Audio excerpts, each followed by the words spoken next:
সম্প্রতি এক বক্তা মাজারে গিয়ে পরীক্ষায় ভালো ফলাফলের জন্য ছাত্রদের জন্য আকুতি করেছেন এক পীর সাহেবের কাছে। ওনার ঈমান চলে গেছে কিনা? ভিডিওটা আমি দেখেছি, এটা নিয়ে অনেকেই ইতিমধ্যে কথাও বলেছেন, তারপর প্রশ্ন আসছে। দেখেন, খুবই দুঃখজনক, ভিডিওটা দেখার পর খুব খারাপ লাগলো যে একজন লেবাসধারী হুজুর কতটা মিসকিন হলে এরকম একটা মূর্খের মতো কাজ করতে পারে। যাই হোক, আল্লাহ তাআলা ওনাকে হেদায়েত দান করুন। কেউ আঘাতপ্রাপ্ত হোক সেটা তো উদ্দেশ্য না, কিন্তু সত্য তো বলতেই হবে। কোনো মানুষ যখন কবরে চলে যায়, তার কি পৃথিবীর কাউকে কোনো সাহায্য করার ক্ষমতা থাকে? মানুষ সাহায্য চাবে কার কাছে? আল্লাহর কাছে। এখন যদি বলা হয় যে খাজা বাবা বা অমুক কবরে শুয়ে আসো, এদের একটু পরীক্ষা ভালো ফলাফল করে দিও, তাহলে তো সে শিরিক করলো, ঈমান চলে যাওয়ার মতো বিষয়, বেঈমান হয়ে যাওয়ার মতো বিষয়। আল্লাহ তাআলা আমার এই ভাইকে তওবা করার তৌফিক নসিব করুন। নবী সাল্লাল্লাহু আলাইহি ওয়াসাল্লাম বলেছেন, ওয়াইজা সাআলতা ফাসআলিল্লাহ ওয়াইজা ইসতাআনতা ফাসতাইন বিল্লাহ। যখন কিছু চাইবা তো আল্লাহর কাছে চাইবা, যখন সাহায্য চাইবা তখন আল্লাহর কাছে সাহায্য চাইবা।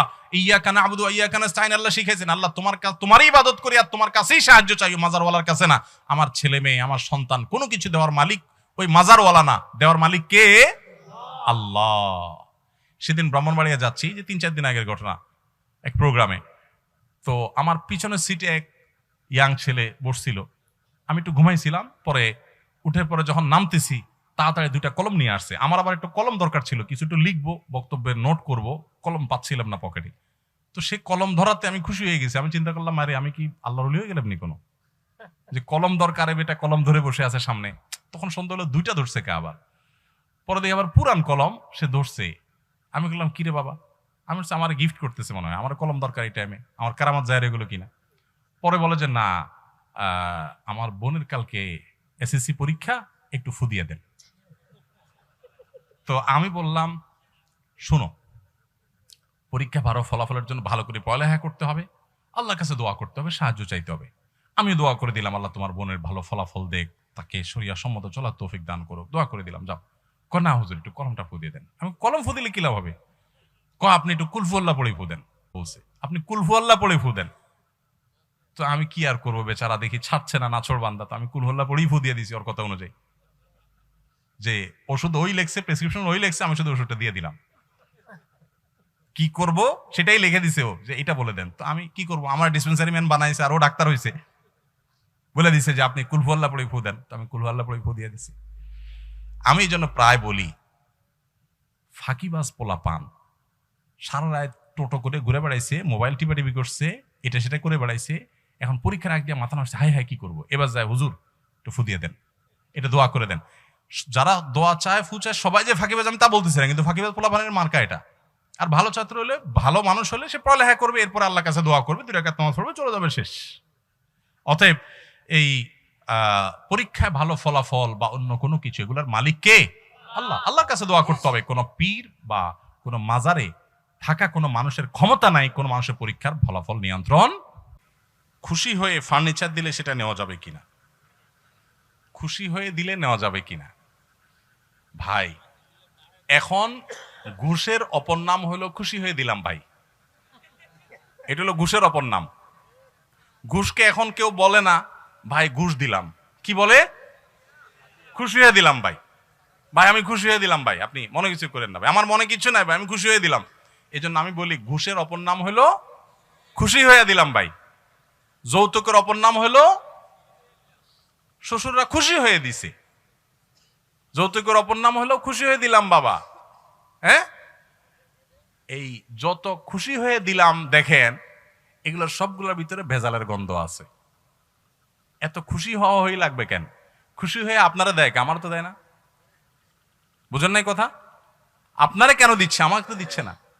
ভাইরা আমার, মনে রাখবেন, আমি সবসময় একটা কথা বলি, একটা মেয়ের জন্ম থেকে নিয়ে বিবাহের উপযুক্ত হওয়া পর্যন্ত তার চিকিৎসা, তার খাবার দাবার, তার আবাসন, তাকে আদর যত্ন, তাকে পড়ালেখা, সবকিছু একজন মেয়ের বাবা করতে কত টাকা খরচ হয় বলেন? লক্ষ লক্ষ টাকা খরচ হয়, তাই না? কোনো টাকার ফিগার দিয়ে এটাকে ফিল আপ করা যাবে না।